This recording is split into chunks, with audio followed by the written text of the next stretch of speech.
Bonjour à tous, merci d'être venus pour cette troisième séance des petits déjeuners d'Urquem 2018. Nous accueillons aujourd'hui Florent Lebeau qui va nous présenter l'ouvrage qu'il a coécrit, Histoire économique de Vichy. Voilà, je lui laisse la parole.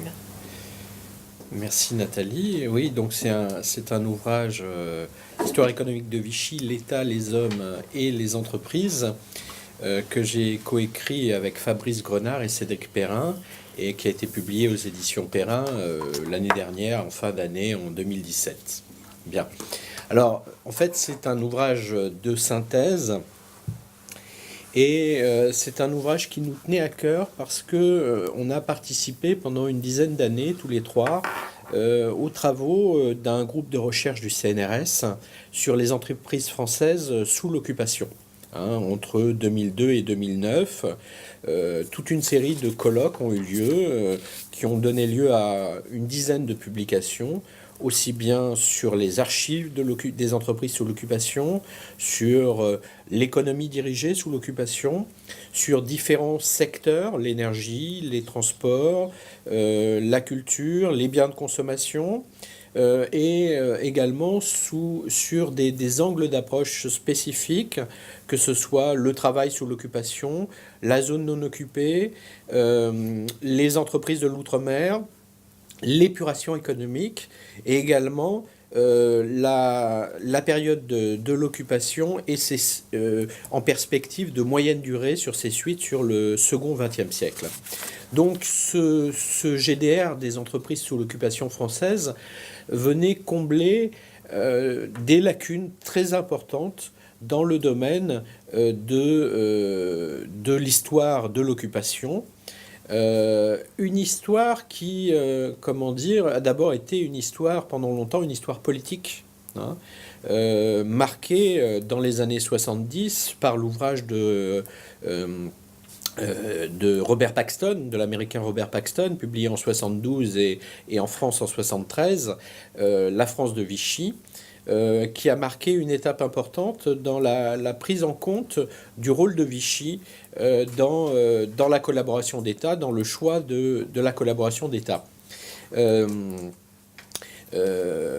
Toute cette, si on extrapole à la question de la Seconde Guerre mondiale, au fond, toutes les questions qui étaient posées renvoyaient beaucoup à l'attitude des hommes, que ce soit dans le conflit ou que ce soit dans la collaboration. Et la question économique restait souvent en arrière-plan, avec beaucoup, je pourrais dire, de mythes ou il y avait un côté sulfureux dans la dimension économique. La dimension économique, on la voit, on pense en termes de collaboration, on pense, aux commerçants qui fait du marché noir, on pense aux gros patrons qui s'enrichit durant l'occupation, et finalement, on s'arrête à ces questions. Alors, la recherche dans le domaine qui, commence à prendre corps à partir des années 80. Je pense notamment à Henri Rousseau qui a écrit un article qui fait date sur les comités d'organisation en 1982. La recherche qui prend corps à partir des années 80 peut s'appuyer sur une ouverture progressive des archives, que ce soit les archives publiques et également des archives privées, des archives d'entreprise. Alors, il ne faut pas cacher que, s'agissant des archives d'entreprise, il s'agit de quelques grands groupes type banque, Crédit Lyonnais, ou type grandes entreprises, comme les entreprises Renault, qui ouvrent leurs archives. Beaucoup d'autres entreprises sont plus réticentes, se demandant souvent qu'est-ce qu'il peut y avoir dans leur placard qui peut être éventuellement gênant, souvent au-delà même de ce qu'est la réalité de l'activité de ces entreprises durant l'occupation. Alors, ces travaux sur l'économie sous l'occupation ont été alimentés aussi par toute une série de thèses. Nous-mêmes, c'est-à-dire Fabrice Grenard, Cédric Perrin et moi-même, avons travaillé chacun dans des domaines spécifiques de l'occupation. Fabrice Grenard étant spécialiste du marché noir, ayant mis à jour des fonds importants qui permettent de voir comment se déployer la lutte contre le marché noir sous l'occupation, notamment. Qui montre que les premiers profiteurs du marché noir, les premiers organisateurs du marché noir, ce sont les Allemands. Hein. Ce sont eux qui ont les moyens financiers, ce sont eux qui organisent les réseaux. Bien. Cédric Perrin, lui, s'est intéressé aux artisans. Il a replacé sa question dans une chronologie un peu plus large que l'occupation, puisque ça couvre les années 1938-1970. Et sa problématique, c'est celle du rôle de l'État, les politiques artisanales de l'État. Et il montre que s'agissant du régime de Vichy, qui a mis en avant un discours sur la famille, sur la patrie, sur les paysans et sur les artisans, sur la défense du monde artisanal, en réalité, derrière le discours pro-artisan, la politique de Vichy, n'a pas réellement protégé les petits artisans. Bien. Et moi-même, j'ai travaillé sur la spoliation antisémite. Alors également dans une perspective d'une chronologie élargie, puisque je me suis intéressé aux années 1930-1950, sur un secteur de l'économie qui était les cuirs épaux, les chaussures, les tanneries, etc. Et m'intéressant, essayant de replacer le processus du vol des biens juifs organisé par l'État de Vichy, sous impulsion allemande, mais organisé par l'État de Vichy, le replaçant dans une perspective d'histoire de branche, mettant en avant le rôle des professionnels dans cette question et le rôle de la concurrence dans cette question. Alors, ça nous a conduit à nous réunir pour cet ouvrage.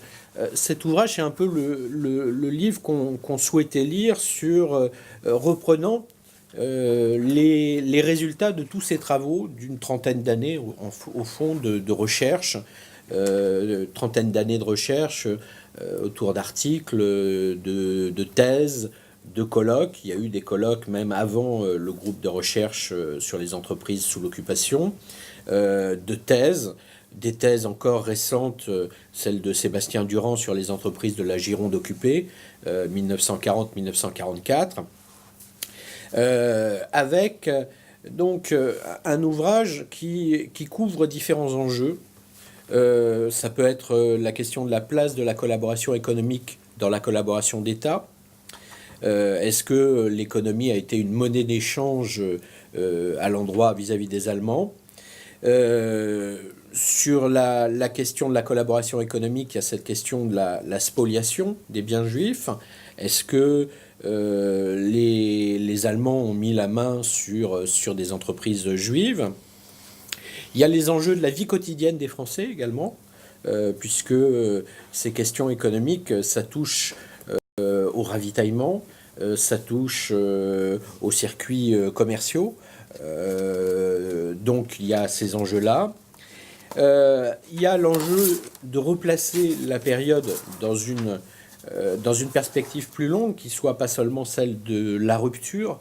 Rupture il y a, hein, la défaite allemande, l'occupation, mais il y a des éléments de continuité qui prennent leur source dans les années d'entre-deux-guerres et des éléments qui se poursuivent sur l'après-guerre.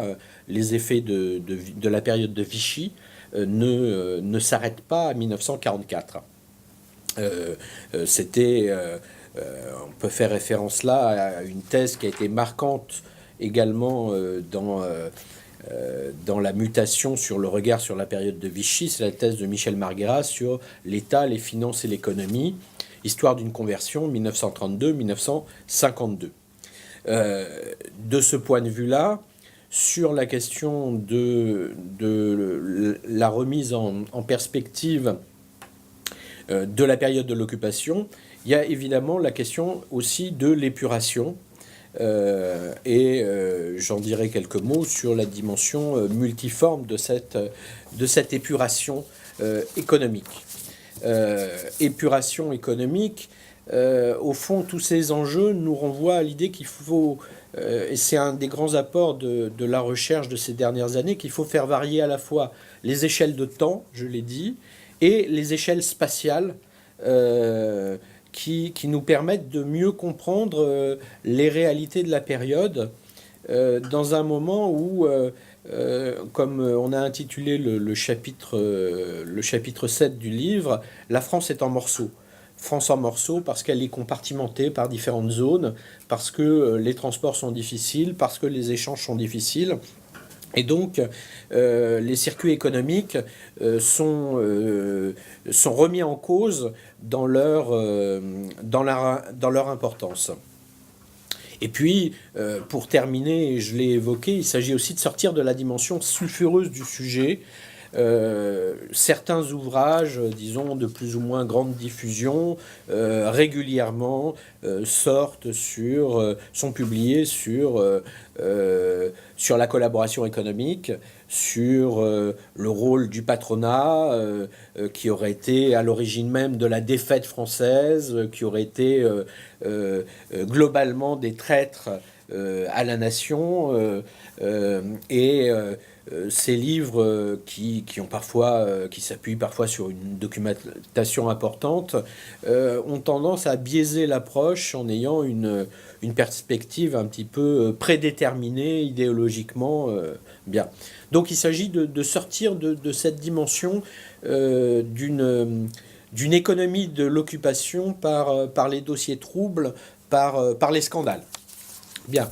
Alors, le livre en lui-même, pour entrer dans le cœur de l'ouvrage, est découpé en trois grandes parties. On a essayé, dans une première partie, qui s'intitule « Séquence », de suivre un petit peu la chronologie, de replacer les dynamiques chronologiques de 1930 à 1949, comment dire, le gros des chapitres sur la période de l'occupation elle-même, 1940-1944. Et ensuite, deux parties thématiques. Une partie thématique qui s'intitule « Gros plan », qui porte sur la période 40-44, qui revient sur des thèmes spécifiques qui nous semblaient devoir être développés un peu plus longuement. Excusez-moi, j'ai oublié d'arrêter mon téléphone. Je t'en prie. Et une deuxième partie thématique qui s'appelle Suite, séquelles, émus, et qui porte sur l'après-guerre et sur une remise en perspective de la période de Vichy dans un moyen terme. Voilà. Alors, si on prend la question, les chapitres qui portent sur la chronologie, on s'intéresse d'abord aux années d'entre-deux-guerres, reprenant un peu ce titre polémique d'un des ouvrages avec lequel on n'est pas forcément, on n'est pas d'accord, le choix de la défaite, mais avec un point d'interrogation, montrant que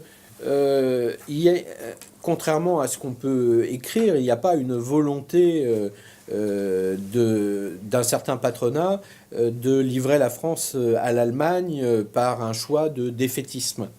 En revanche, la situation française, la situation de l'économie française à la veille de la Seconde Guerre mondiale connaît d'importantes fragilités. C'est un pays qui rentre plus tardivement dans la crise économique que les autres pays développés. La crise économique touche la France, disons, même s'il y a des reculs de la production industrielle qui sont notables dès la fin des années 20.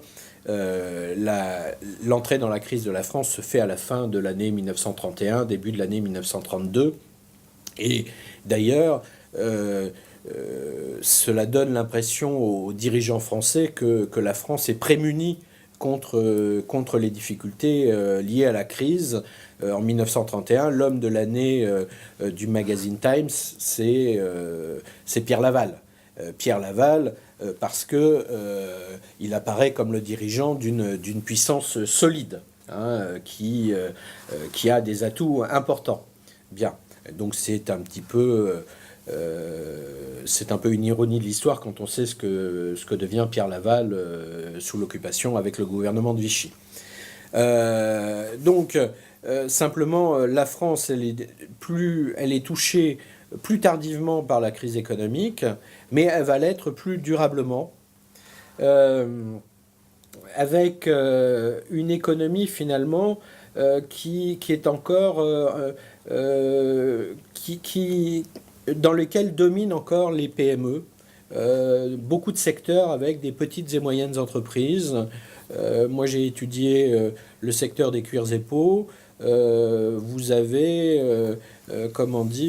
plus de 300 000 personnes qui travaillent, plus de 300 000 entreprises qui se trouvent dans ce secteur. Le textile, c'est encore plus large. Bien. Les industries mécaniques sont aussi très dispersées. On a finalement peu de secteurs qui sont très concentrés, type la chimie. Et ce sont des secteurs dans lesquels les recherches industrielles sont en retard. Donc on a une France qui arrive au moment de la guerre qui est très fragile.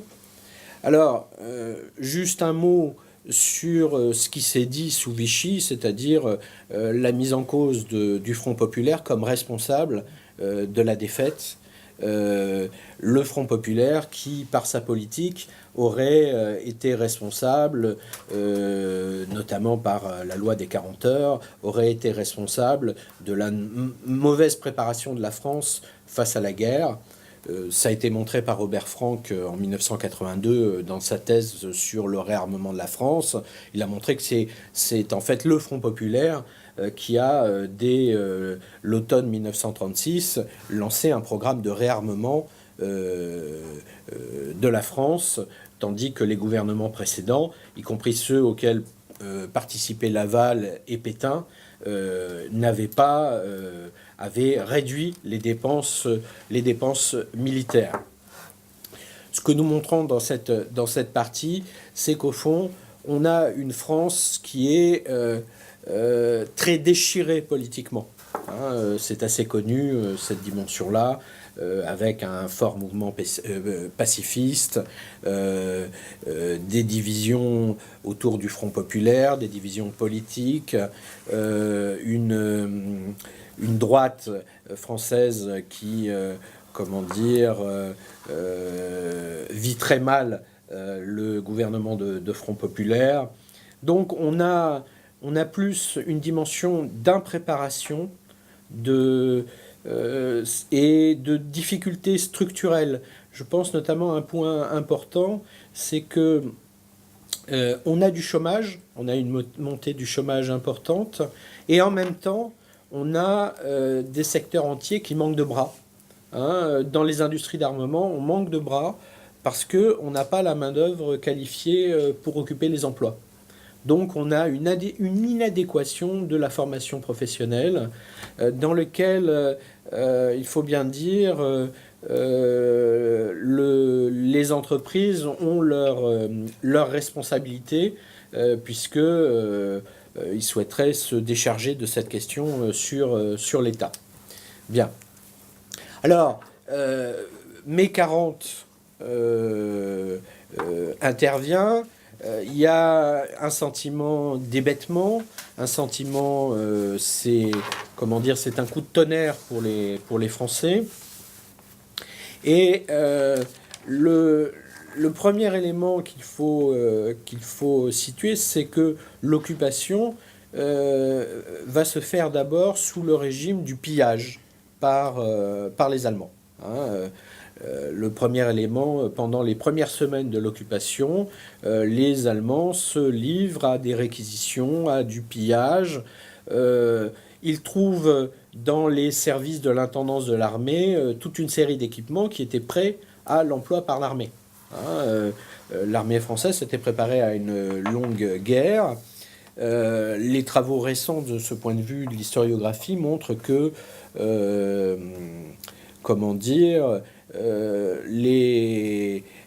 l'armée française était en situation de résister à l'armée allemande, quoi qu'on ait pu dire à l'époque. Et on a finalement de mauvais choix stratégiques appuyés sur une faiblesse politique qui explique largement cette situation de défaite. Alors, cette période de réquisition, de pillage marque un temps d'économie française à l'arrêt. Économie française à l'arrêt parce que les transports sont coupés, parce qu'il y a un effondrement de la production industrielle, parce qu'il y a un nombre de prisonniers de guerre très important. Une économie française à l'arrêt qui marque une entrée dans les temps de pénurie qui vont être croissants durant l'occupation. Cette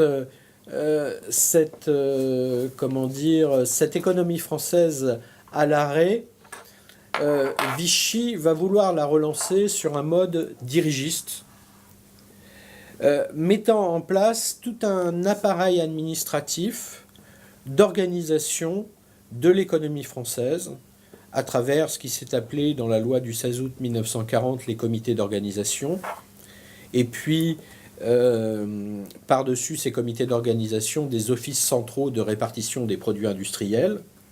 Il s'agit, alors à l'origine pour Vichy, il s'agit d'abord de faire, de contrôler les secteurs de l'économie française pour faire en sorte que les Allemands ne pillent pas complètement l'économie et pour faire barrage. Il s'agit aussi de la réorganiser, cette économie, sous un mode corporatiste. Le corporatisme, c'est une idéologie un peu composite, qui se développe dans l'entre-deux-guerres de manière importante dans toute l'Europe, comme une solution, comme une alternative, disons, au libéralisme et au communisme. C'est l'idée que, au fond, les ouvriers, les techniciens, les patrons pourraient s'entendre, pourraient organiser l'économie parce qu'ils ont des intérêts communs. Mais les comités d'organisation tels qu'ils sont mis en place par Vichy rajoutent un acteur, c'est l'État, et donne une dimension très dirigiste à cette mise en place des comités d'organisation. Concrètement, ces comités d'organisation vont être des comités de répartition de la pénurie. Répartition de la pénurie, parce que, au fond, ça va être des instruments de mesure de ce qui est, de mesure très imparfait, mais de ce qui est produit, de ce qui s'échange, de ce qui est disponible, de la matière première, des matières énergétiques, des ressources disponibles et de la répartition entre les différents secteurs. Ça permet aussi aux Allemands, de manière opposée à ce qui était initialement prévu, à travers les offices centraux de répartition des productions industrielles qui chapeautent les comités d'organisation, ça permet également aux Allemands d'avoir un contrôle plus fin sur l'économie française et de savoir ce qui se produit effectivement en France. Alors concrètement, ce dirigisme économique va au contrôle des prix, au contrôle des marchés, au contrôle des échanges. Il y a un véritable circuit qui part des entreprises jusqu'aux consommateurs et qui permet de suivre, y compris la situation s'agissant des produits qui sont pour lesquels il y a des limites dans la consommation. Alors, une fois cette nouvelle organisation étatique mise en place, la porte est ouverte à la collaboration d'État. La porte est ouverte à la collaboration d'État. Et cette collaboration d'État, on a parlé de véritable jeu de dupes, parce que en vérité, ceux qui sont en position de force, ce sont les Allemands. Et dès les conditions de l'armistice, la situation est posée, notamment à travers plusieurs éléments. Le fait qu'il y a des frais d'occupation qui sont très importants, 400 millions de francs par jour, ce qui revient sur une année à donc 400 millions de francs par jour qui sont dus par la France pour comment dire, subvenir aux besoins de l'armée allemande, de l'armée d'occupation. Concrètement, il y avait 300 000 soldats français, 300 000 soldats allemands en France durant l'occupation. Et en réalité, ces 400 millions de francs par jour, on a calculé que ça aurait pu subvenir aux besoins de 18 millions d'hommes, 18 millions de soldats allemands en France durant l'occupation. Ces 400 millions de francs par jour, rapportés à l'année, ça équivalait au budget de la France en 1939. Alors concrètement, pour être plus précis, ces 400 millions de francs, ça équivaut à un compte sans limite ouvert à la Banque de France pour les Allemands. C'est-à-dire qu'ils peuvent dépenser en France pour acheter tout ce qu'ils veulent, sans limite. Ils ont les 400 millions sont largement au-delà de leurs besoins. Ce qui explique que ce sont les premiers clients et les premiers organisateurs du marché noir. Ce sont eux qui ont les moyens d'acheter tous les produits qui sont disponibles en France par le biais du marché noir. Donc ce sont eux qui mettent en place les bureaux, ce qu'on appelle les bureaux d'achat, qui vont acheter en masse tout type de produits, et qui ne sont pas forcément des produits liés à la guerre, mais qui sont aussi beaucoup des produits, des biens de consommation. Donc, dans cette situation, auquel on pourrait rajouter le fait que le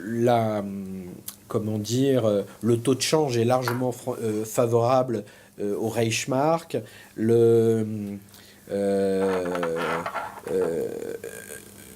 y a aussi un système de compensation qu'on appelle clearing qui permet, qui fait que les achats faits par les Allemands en France sont payés par la Banque de France, ceux qui sont faits par les Français en Allemagne sont payés en Allemagne, sauf qu'il y a un déséquilibre, il y a peu d'achats français en Allemagne et beaucoup en France.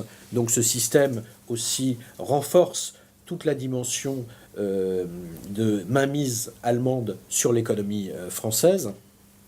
Donc cette situation de position de force des Allemands dans l'économie française fait que l'idée de collaboration qui serait une collaboration égale entre deux parties est déjà complètement mise à mal par la situation même qui est faite dans l'armistice. Bien. La collaboration économique inscrite dans l'idée de collaboration d'État est aussi vue par Vichy comme un moyen de contrôler les velléités des patrons français à livrer leur entreprise, leur production aux Allemands. Mais concrètement, on voit que les entreprises sont dans des situations diverses face aux commandes allemandes. C'est-à-dire que, suivant les secteurs, il y a on est plus ou moins soumis aux commandes allemandes dans des secteurs comme la sidérurgie ou comme l'automobile. La présence allemande se fait très forte. Dans d'autres secteurs, on peut être moins dans les biens de consommation notamment, on peut être moins soumis à cette pression allemande à vendre ses produits. Donc, il faut avoir cela en tête pour comprendre la situation des entreprises face à la collaboration économique. Quoi qu'il en soit, avec la chronologie de la guerre, l'aggravation, les difficultés croissantes pour l'Allemagne, l'Allemagne va, faire payer de plus en plus son effort de guerre à la France. Des estimations ont été faites par des collègues historiens allemands qui ont montré que sur la durée de l'occupation, sur la durée de la guerre, 40% des ressources venues alimenter l'économie allemande depuis les pays européens occupés sont venues de la France. 40% des ressources sont venues de la France. On a donc une économie française qui a été mise au service de l'effort de guerre allemand et une collaboration économique qui est en fait un grand marché de dupes. Alors, pour finir sur cette période de séquence de l'occupation, on a un chapitre 5 sur les sorties de guerre, 1944-1949. On a mis sortie de guerre au pluriel parce qu'il y a une temporalité qui est différente de la libération entre l'été 44 et le printemps 45 jusqu'à la fin de l'économie dirigée jusqu'en 1949.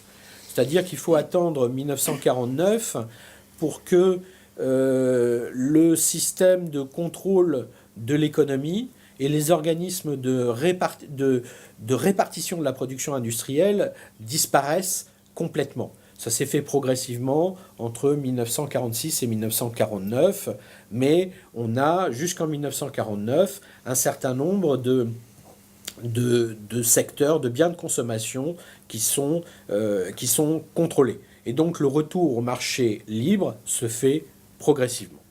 Bien. Alors voilà un petit peu brosser ces éléments chronologiques.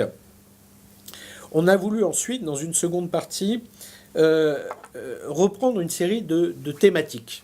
Alors je ne les reprendrai pas toutes dans le détail, mais on a un chapitre qui s'intitule « Une revanche sur le Front populaire », un deuxième qui s'appelle « Une France en morceaux », un troisième qui s'appelle « Intérêt et convoitise » et un quatrième qui s'appelle « Voler les Juifs ». Alors, la revanche sur le Front populaire, c'est au fond un gros plan sur la question de l'idéologie de Vichy par rapport à l'économie et ce que j'évoquais tout à l'heure sur à la fois la question de l'artisanat, mais aussi la question de la paysannerie et de l'agriculture. Vichy a tout un discours sur le retour à la terre qui va en réalité s'avérer un leurre sur la période. Vichy veut réorganiser l'économie, ce que j'ai évoqué les comités d'organisation tout à l'heure. Il y a véritablement l'idée de mettre en place une économie qui soit une économie qui sorte du capitalisme, qui soit une économie organisée autour des comités d'organisation corporatistes. Et là aussi, c'est un leurre parce que la pénurie empêche véritablement la réorganisation de cette économie. Il s'agit aussi de la question du travail.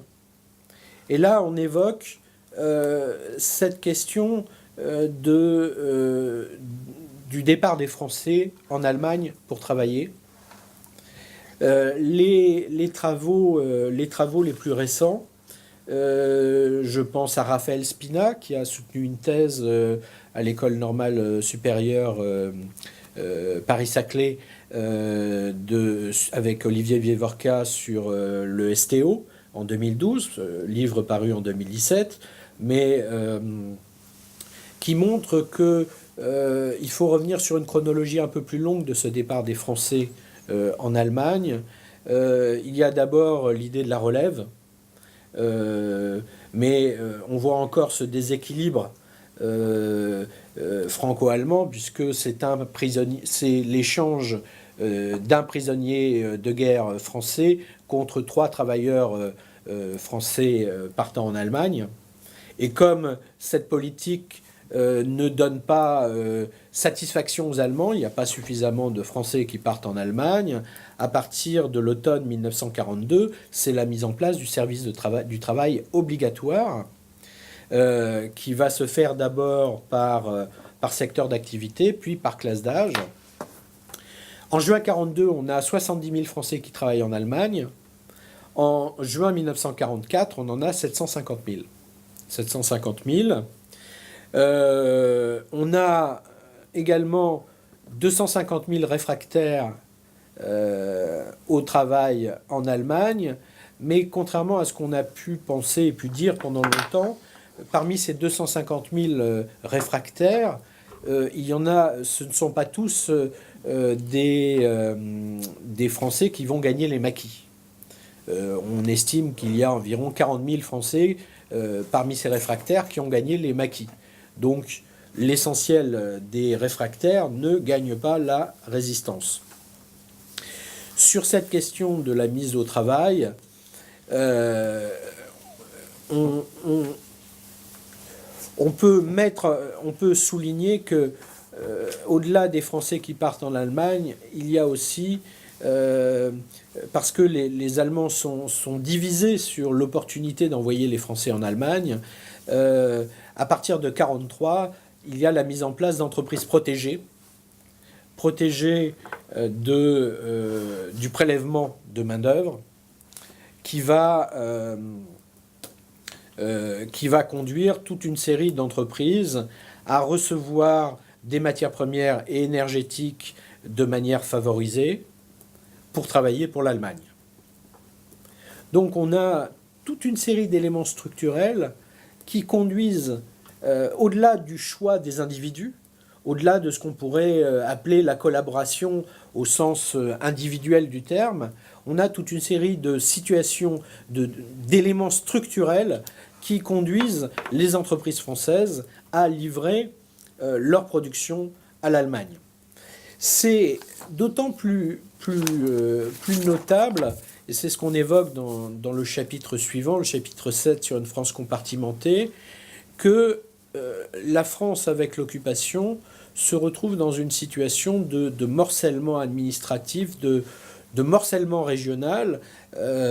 La division en deux de la France par la ligne de démarcation est bien connue, et c'est une division qui touche le déplacement des hommes, mais qui touche aussi le déplacement des matières premières et énergétiques. Savoir qu'on a aussi une France, un héritage de la situation française d'avant-guerre, qui fait que les matières premières et énergétiques se trouvent essentiellement dans la zone nord, et beaucoup d'entreprises importantes se trouvent dans la zone nord. Donc on a une zone sud qui se retrouve coupée de ses ressources par rapport au nord. On a donc une France coupée par cette ligne de démarcation, mais il faudrait rajouter tout ce qui est la zone, les départements du Nord, Pas-de-Calais qui sont rattachés à la Belgique, l'Alsace-Lorraine qui est rattachée, ou en partie la Lorraine qui est rattachée au Reich, une partie du Jura qui est dans une zone aussi également spécifique, le sud-est qui est occupé par l'Italie. Donc autant de et puis les littoraux aussi qui sont sous contrôle, au moins au départ le littoral atlantique et le littoral nord qui sont sous le contrôle de l'armée allemande. Et donc autant de fractionnements du territoire qui gênent les échanges économiques. Ajoutez à cela les difficultés de transport, et vous avez des entreprises qui se replient sur leur bassin économique immédiat. Et là aussi, élément structurel, plus l'occupation, disons, le temps passe, plus se fournir, faire tourner son entreprise nécessite ou en tout cas, disons, dans certains secteurs, les entreprises vont avoir la facilité de se tourner vers les commandes allemandes pour obtenir matières premières et énergétiques, pour obtenir protection de leur emploi et pour continuer à tourner. Ce qui fait qu'on peut avoir à la fois des entreprises, je pense à Peugeot par exemple, où les dirigeants soutiennent la résistance, où certains membres de la famille participent à la résistance et qui en même temps livrent une partie importante de leur production à l'Allemagne. S'agissant de Peugeot, la livraison de matériel automobile est plus important par exemple que Renault.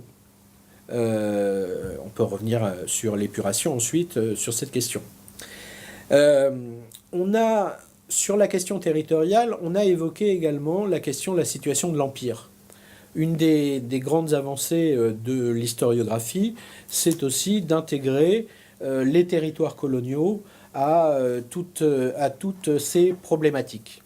Et les territoires coloniaux souffrent en 1939 d'un sous-développement économique important, malgré des plans qui sont faits tardivement sous le Front populaire, des plans de développement.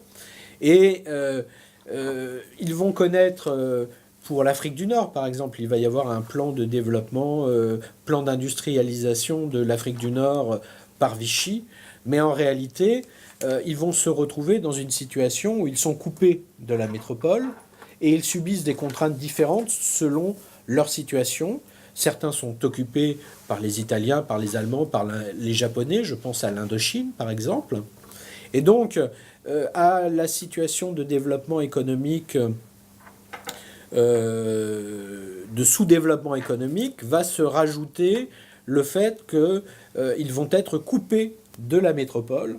Et de son côté, la métropole va être coupée des sources d'approvisionnement de matières premières, de matières énergétiques venues de ces colonies. L'activité du port de Marseille, qui est la porte de l'Empire, va s'effondrer sous l'occupation. Alors, tout ça nous renvoie à deux chapitres qui portent sur des sujets qui sont plus largement abordés. Le chapitre 8 qui s'intitule « Intérêt et convoitise », qui s'intéresse à concrètement le jeu des patrons durant l'occupation. Et on montre que la situation est complexe, qu'on ne peut pas avoir une vision globale du patronat, que dans certains secteurs, on a un développement de la collaboration avec l'Allemagne très forte.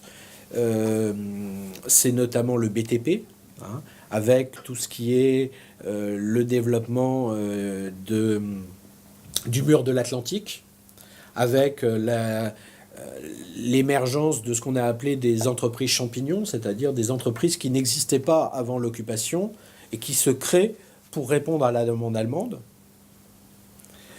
On a des situations où les patrons se montrent absolument opportunistes.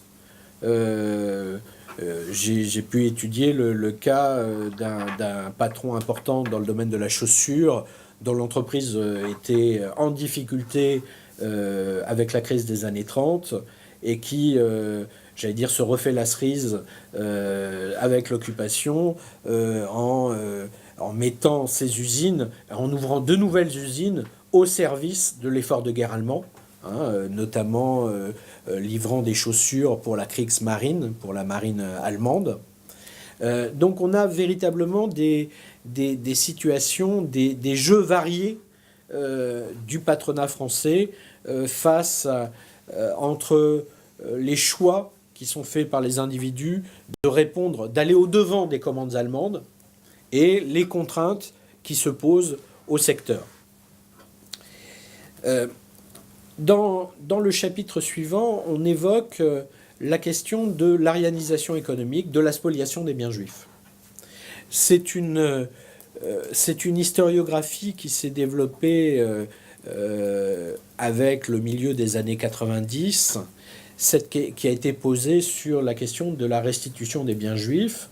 Et donc, on a éclairé ce processus, montrant que, à l'origine, les premières mesures qui sont prises sont des mesures allemandes, dès l'automne 1940, mais qu'elles rejoignent la politique antisémite de Vichy qui, elle, se met en place dès l'été 40, et que finalement, ce processus de vol des biens juifs, qui va concerner environ 50 000 biens immeubles et entreprises, environ 10 000 entreprises, est initié par les Allemands, mais est déployé par l'administration française, avec le concours de toute une série de Français dans la gestion des biens juifs, dans ce qu'on a appelé l'administration provisoire.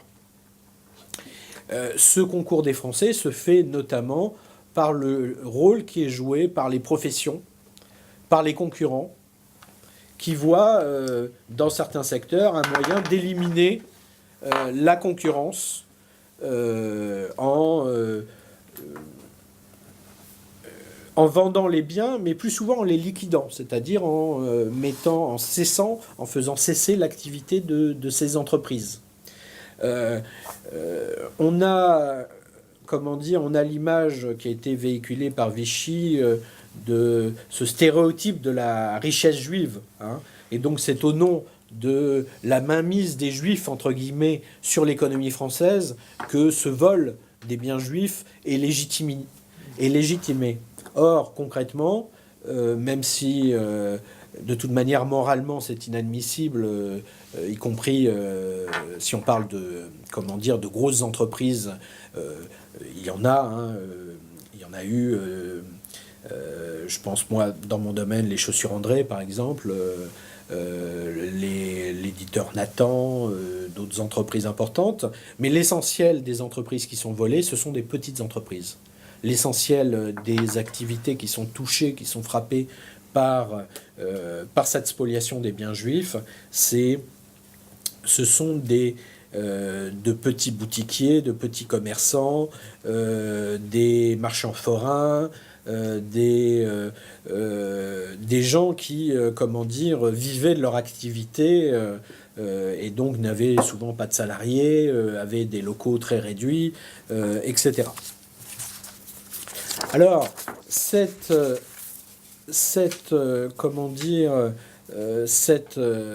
question du vol des biens juifs, on la traite ensuite sous l'angle des restitutions sur l'après-guerre, et on montre que les restitutions se font dans un cadre légal qui se met en place dès l'automne 1944, mais peuvent être freinées par des institutions comme la Caisse des dépôts, comme les domaines, voire comme les notaires, parce que lorsqu'ils y ont intérêt, lorsque leur intérêt financier est en cause. Et donc, cela explique le malaise autour de cette question des restitutions, qui va faire que la question va se reposer dans les années 1990 jusqu'aux années 2000 et encore actuellement, avec la mise en place de ce qu'on appelle la CIVS, la Commission d'indemnisation des victimes de spoliation, puisque ça a donné l'impression qu'il n'y avait pas eu restitution. Or, il y en a eu, mais de manière imparfaite.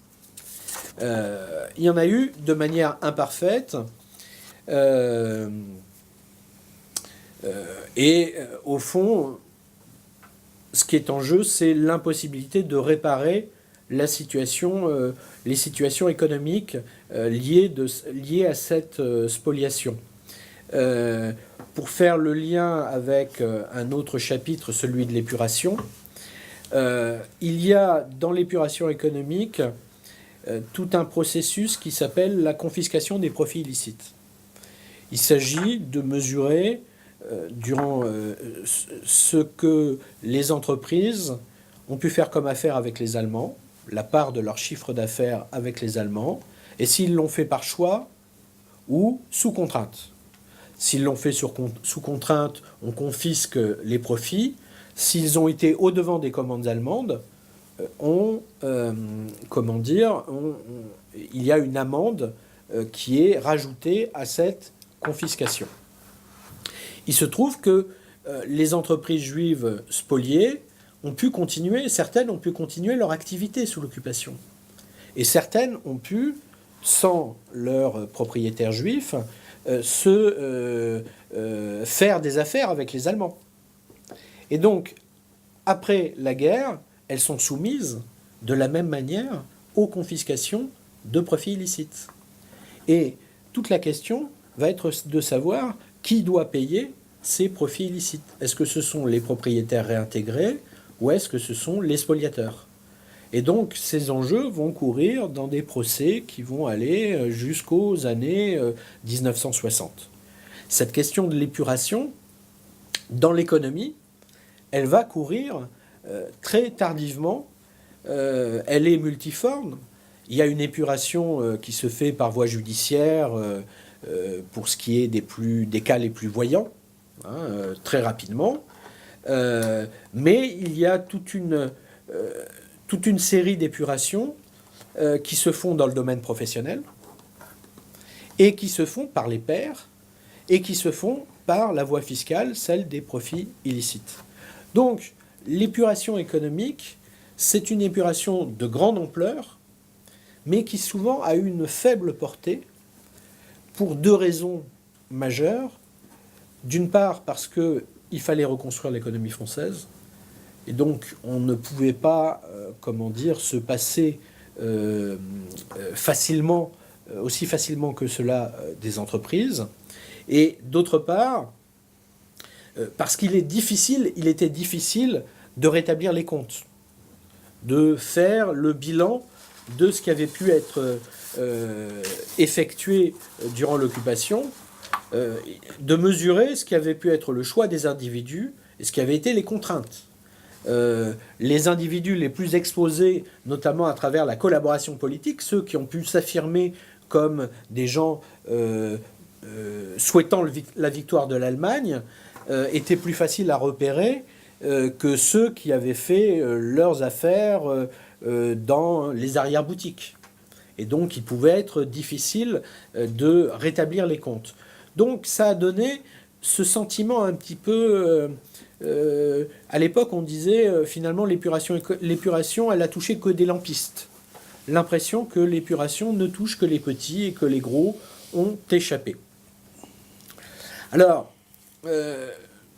on est rentré à travers les restitutions et l'épuration sur les suites de Vichy.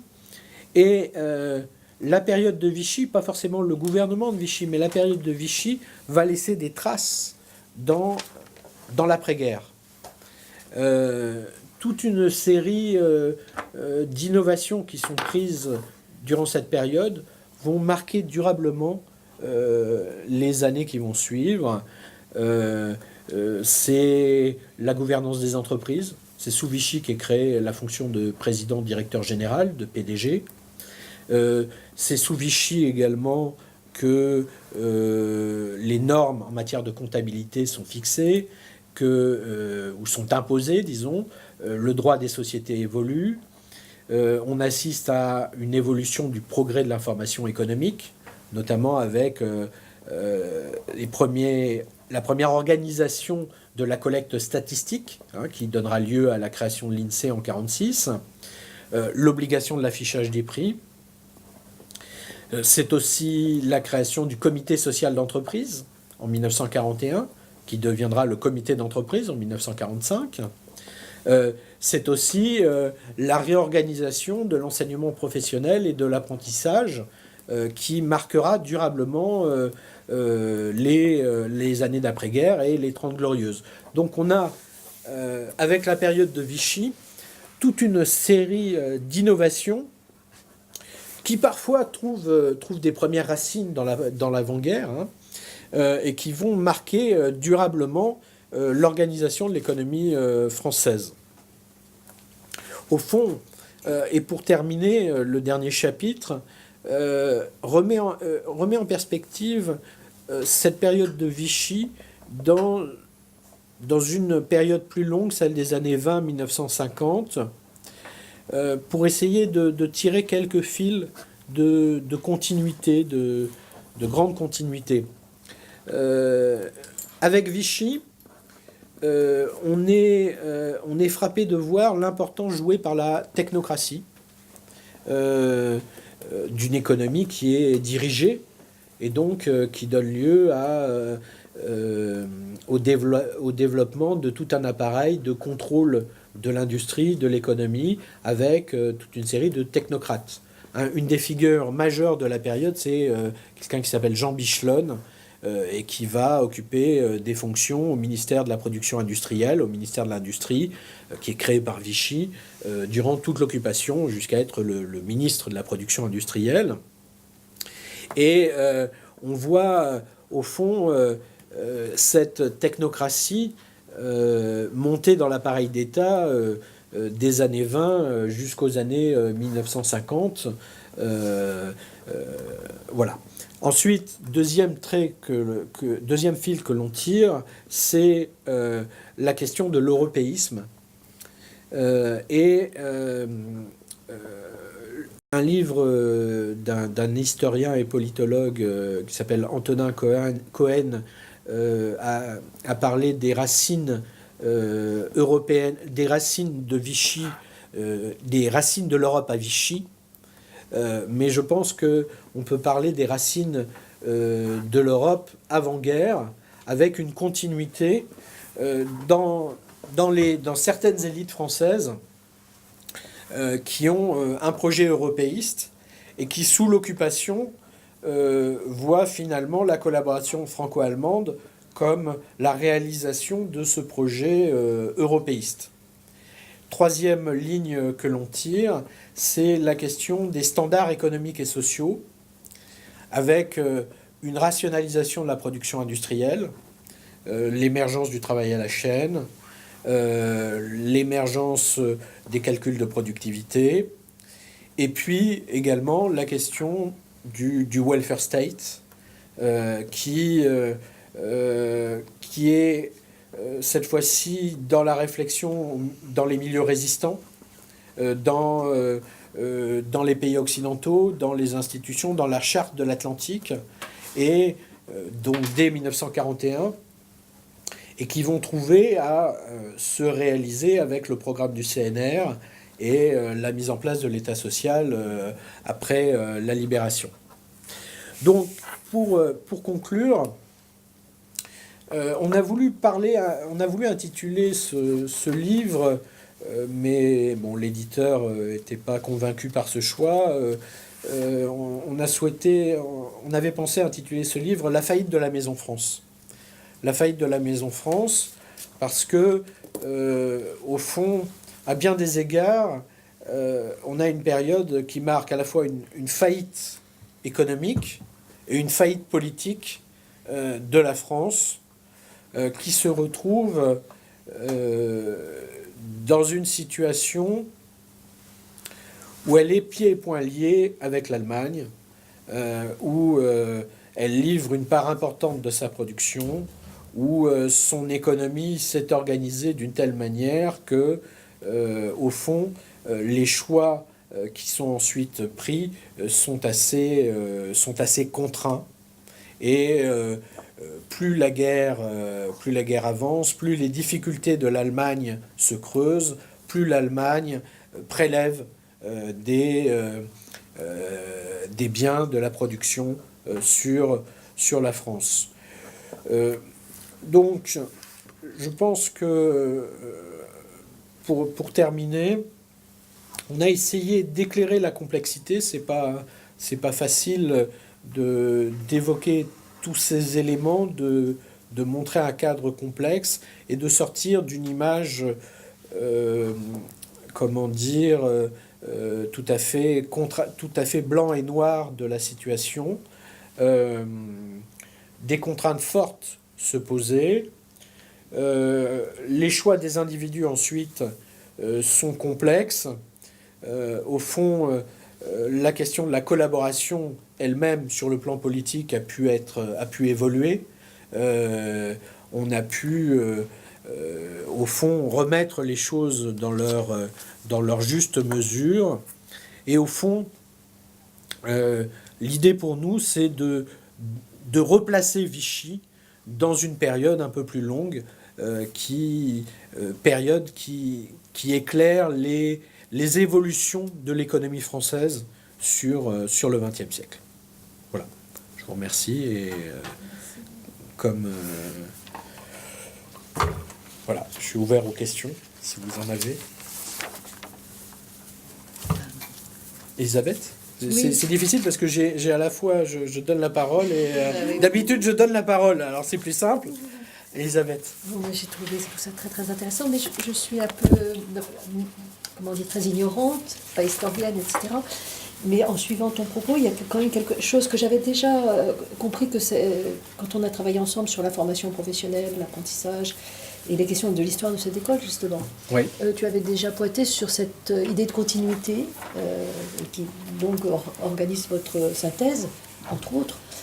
Néanmoins, j'ai quand même du mal à accepter ce qui est quand même, qui me paraît paradoxal, c'est cette conclusion que tu as, où tu arrives en disant que dans les continuités, il y a notamment l'avancée des thèmes qui vont se développer dans la période suivante, du taylorisme, du point de vue économique, du développement de la productivité, dont je sais qu'ils étaient déjà en germe dans les années, la fin des années 30.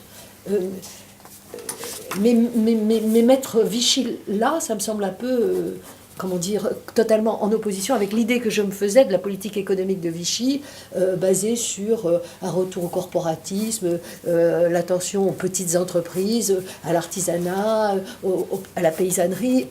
Et c'est ce pourquoi il y a une partie de son audience, enfin de son appui politique, se retrouvait dans le pays profond, dont tu dis bien au début que les PME étaient dominantes, à capitaux familiaux, peu de concentration dans quantité de domaines. Donc j'ai un peu de mal avec cette conclusion-là. Alors c'est bien, merci pour ta question, parce que ça me permet justement de préciser un point important. C'est toute la contradiction de Vichy, c'est-à-dire que, c'est Jean-Pierre Azéma, je ne sais plus si c'est lui qui, enfin c'est pas lui qui est à l'origine de la formule, mais il l'a popularisé, les vieux Romains, les jeunes cyclistes, c'est-à-dire l'idée que, en fait, Vichy c'est composite. Il y a des gens qui autour de Pétain défendent cette idée du retour à la terre, des petites entreprises, de l'artisanat, de la terre qui ne ment pas, des familles, etc.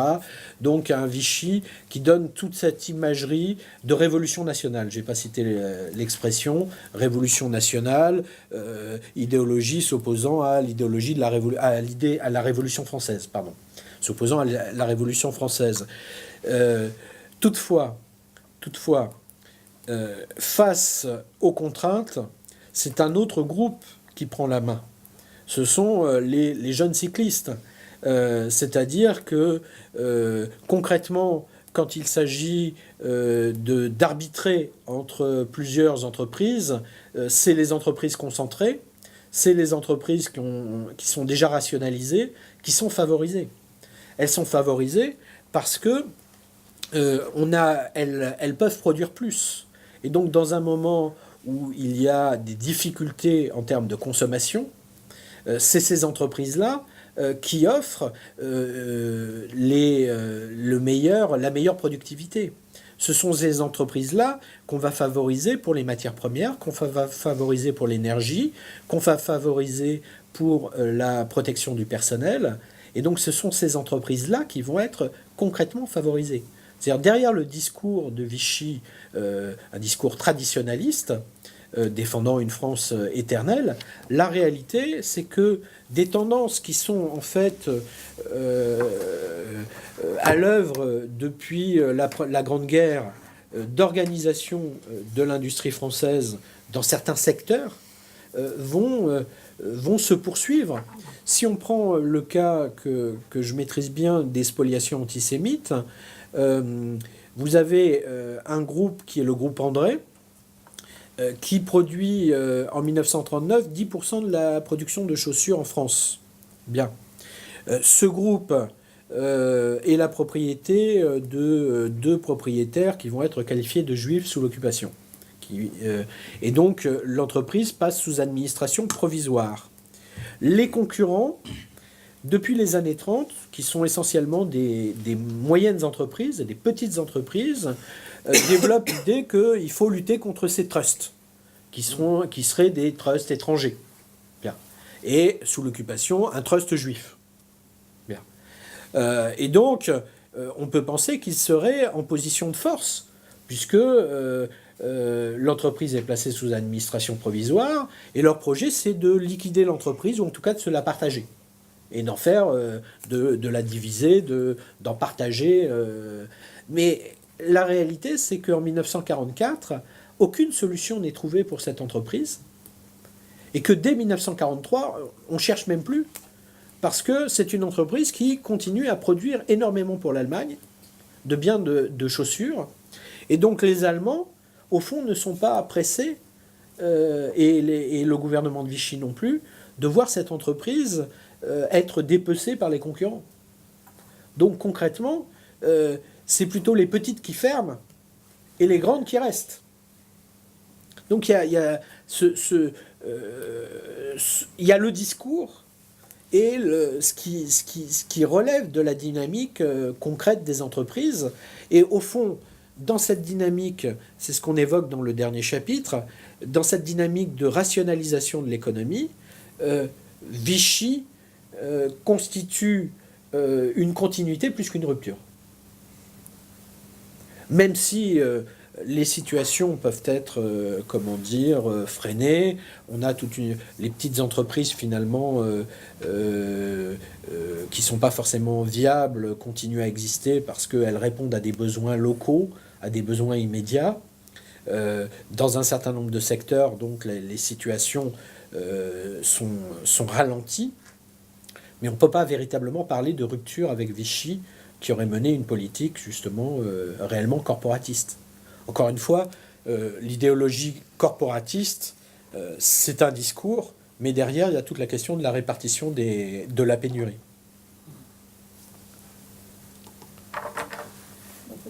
Oui. Sur un autre volet qui est celui des caractéristiques du modèle d'État social ou d'État-providence. Donc tu disais qu'à partir des années 40, il y a en effet une organisation corporatiste et qu'à partir de 1941, il y a une sorte de mise en place d'un welfare state qui sera après, qui servira de manière contrainte peut-être de base à ce qui va se passer en 1945 avec le choix du modèle de welfare state d'État social français, notamment à travers les ordonnances de la sécurité sociale, les ordonnances de 1945 de la sécurité sociale, et qui sont basées sur un modèle bismarckien.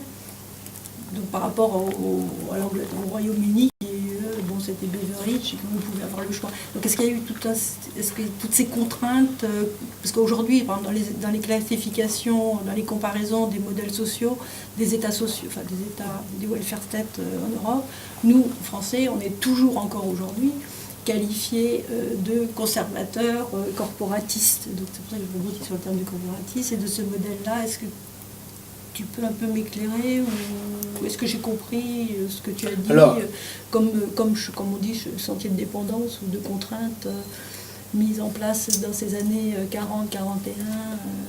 alors, sur le modèle qu'on a adopté en 1945. Il faut distinguer deux choses que j'ai pu évoquer comme les sources des politiques sociales à Vichy. Par exemple, le comité social d'entreprise, en 1941, est adoptée par Vichy la charte du travail qui vise à répondre au discours idéologique sur la réorganisation corporatiste du travail qui passerait par une entente tripartite, patron, ingénieur et ouvrier au nom d'intérêts communs et qui viserait à une organisation par branche jusqu'aux entreprises, voilà, dans lequel et donc il s'agirait à la fois d'une organisation de l'économie, mais aussi d'une organisation des questions sociales. Et donc la seule chose qui va véritablement sortir de cette charte du travail, ce sont les comités sociaux d'entreprise. Comités sociaux d'entreprise, on les a appelés ironiquement les comités patates, parce que ils ont d'abord beaucoup fonctionné. S'ils ont eu du succès, c'est qu'ils répondaient aux besoins de ravitaillement du personnel. Hein. Ils répondaient aux besoins de ravitaillement du personnel. Mais ça a été aussi l'occasion de mettre en place des réflexions sur les conditions de travail dans les entreprises. Et donc, de ce point de vue-là, on trouve dans ces comités sociaux d'entreprise les sources du comité d'entreprise de l'après-guerre. Sur la question du welfare state, on sort plutôt de Vichy et on est plutôt du côté des réflexions qui se font du côté de la résistance et du côté des États-Unis, de la Grande-Bretagne, avec, comment dire,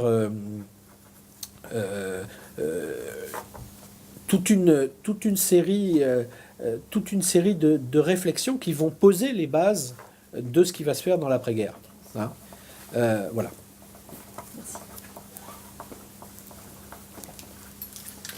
Oui. Juste pour revenir là-dessus, est-ce que... En fait, je ne me rends pas du tout compte à quel point la pénurie était forte à l'époque, mais est-ce que, par exemple, ces comités patates, c'est pas tout simplement aussi des choses qui... Enfin, moi, je l'ai vu sur les recherches où, en fait, je pense à Dana Simmons qui montre vraiment comment on va se poser la question à l'époque, et donc il y a des chercheurs, dont des biologistes, qui vont se poser la question de c'est quoi les minimums vitaux pour, d'une certaine manière, maintenir le capital humain nécessaire à ce que l'économie fonctionne, quoi. Et est-ce que ces comités-là, ils n'ont pas aussi un rôle juste, en fait, de maintenir le niveau de main-d'œuvre nécessaire à faire fonctionner l'économie. Effectivement, mais là on retrouve cette dichotomie entre le discours idéologique qui donne l'idée que voilà, on est dans une nouvelle situation appelée à durer, et que cette situation, c'est la situation de révolution nationale, que l'on va transformer les structures de l'économie et les rapports sociaux. Mais concrètement, si ça fonctionne bien, les comités sociaux, c'est effectivement parce que ça répond à des besoins, et des besoins qui sont liés, comme vous le dites, au maintien en état du personnel des entreprises. Dans les répartitions des biens de consommation, on fait de toute manière la différence entre les travailleurs de force, les adultes, les enfants, et donc il y a une répartition déjà différenciée, fonction d'une réflexion qui serait basée sur les ressources nécessaires pour les personnes pour continuer leur activité. Hein. Mais au fond, on a quand même, malgré tout, derrière cette idée d'innovation, d'ingénierie sociale, il y a derrière ça le constat qu'on est revenu en arrière du point de vue économique d'une manière forte. C'est-à-dire que il s'agit au fond par exemple, de mettre en place des jardins d'entreprise, des jardins ouvriers qui vont alimenter la cantine des entreprises. La mise en place de cantines, la mise en place donc d'un ravitaillement qui soit plus autarcique. Hein.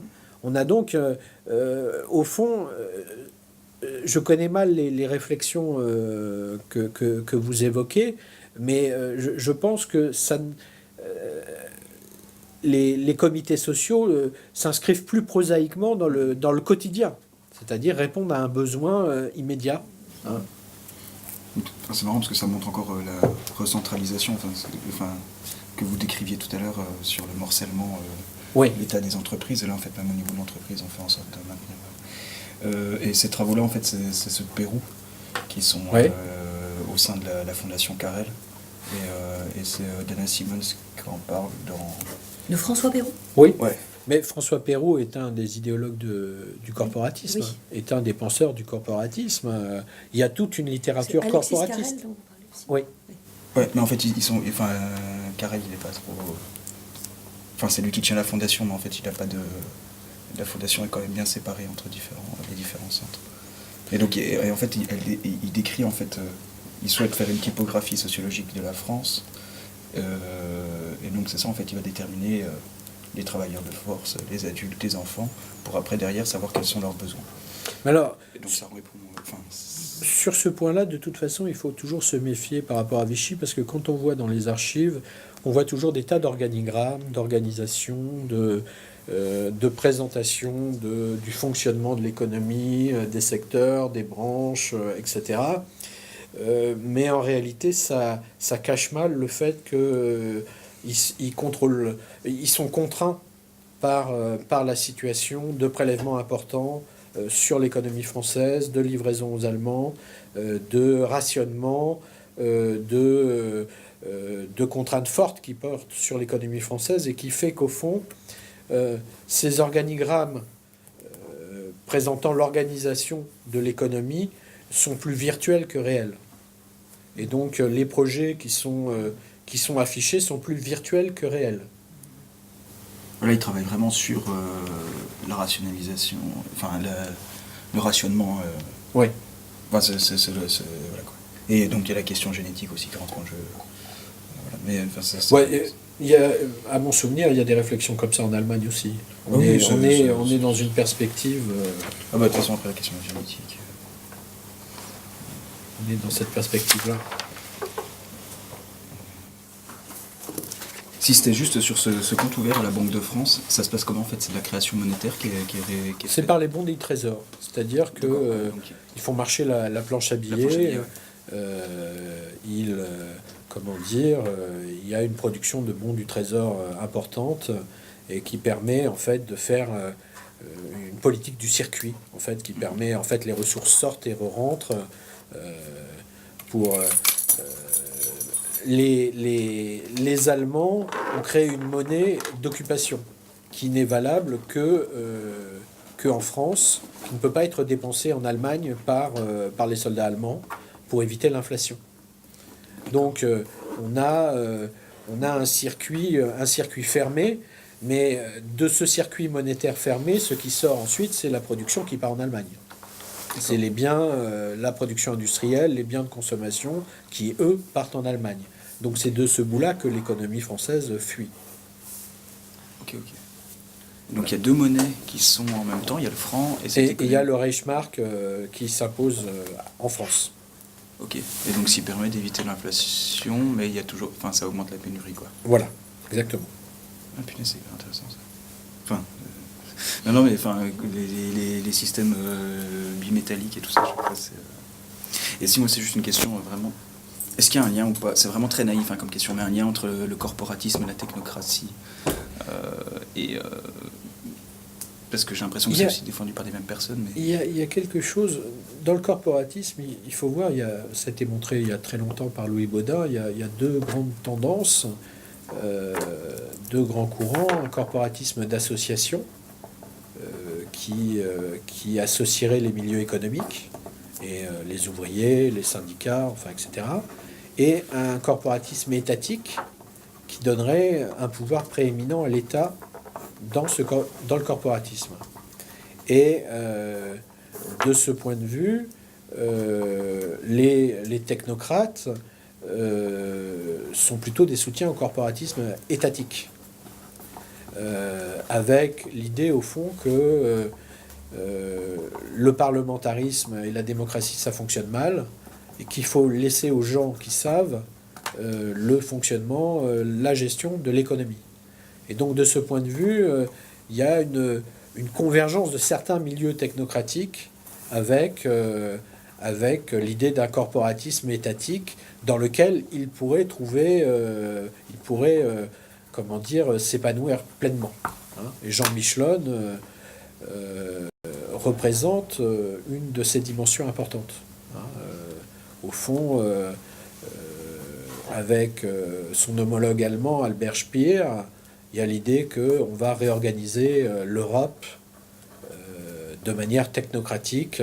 Là où les démocraties ont échoué, on peut mener de grandes politiques structurelles dirigées par l'État. Mais pourtant, la planification, elle marche pas. Enfin, je sais pas, j'avais lu un truc comme ça. Il y a un plan qui est prévu à un moment, mais qui sera jamais appliqué. En France ou en Allemagne? En France, en France. Il y a toute une série de planifications qui sont, comment dire, qui sont réfléchies dans les années 30. Dans les années 30. Mais même sous Vichy. Belin, où il n'y avait pas un truc comme ça. Ça m'échappe. Ok, non mais moi je sais pas du tout précis. Ça m'échappe. Mais de toute façon, en fait, tout ce qui a été pensé de ce que vous dites, en fait, il y a un problème de réalité, quoi. Il y a un problème de réalité, oui. Donc ça fait que ça s'applique jamais, quoi. Est-ce que tu peux un peu plus développer ce que tu voulais nous dire sur l'européisme qui était, tu disais que c'était présent avant et pendant Vichy par rapport à l'époque, enfin, par rapport à ce qui s'est passé en perspective, par rapport à ce qui s'est passé après. On a, je veux dire, bon, ça c'est largement connu, à la suite de la Grande Guerre, il y a l'idée que, du plus jamais ça, de la der des der plutôt, la der des der, et l'idée de la nécessité d'une paix d'abord entre l'Allemagne et la France. Bien. Et on voit autour d'Aristide Briand notamment tout un milieu se développer qui défend le rapprochement avec l'Allemagne dans une perspective européiste. Aristide Briand parle même d'un lien fédéral entre les deux États. Et il y a une certaine continuité on retrouve tout un personnel qui était dans les milieux européistes, dans les milieux pacifistes, qui se retrouvent sous Vichy et qui, au fond, vont défendre une collaboration européenne avec l'Allemagne et qui vont légitimer la politique de collaboration et la politique de collaboration économique avec l'Allemagne dans cette perspective d'une construction de l'Europe dans un plan organisé par l'Allemagne, une Europe allemande. Bien. Et donc, on retrouve un certain nombre de ces idées à travers toute la période et qui sont en héritage après-guerre. Le rapprochement avec l'Allemagne dans les années après, à partir des années 47, 48, 49, se fait, une thèse récente l'a montré, se fait, comment dire, là, un petit peu malgré la volonté française, est imposée par les États-Unis, mais on est malgré tout dans une continuité des idées, dans une continuité des hommes, et dans une continuité des politiques qui justifie ce rapprochement franco-allemand. Voilà. Déjà, donc, le traité de Rome, c'est 57 ? C'est 57, oui. Oui, mais comment dire, on a la CK des 51, on a... les États quand même. Voilà. Très bien. Merci. Merci à tous. Merci beaucoup.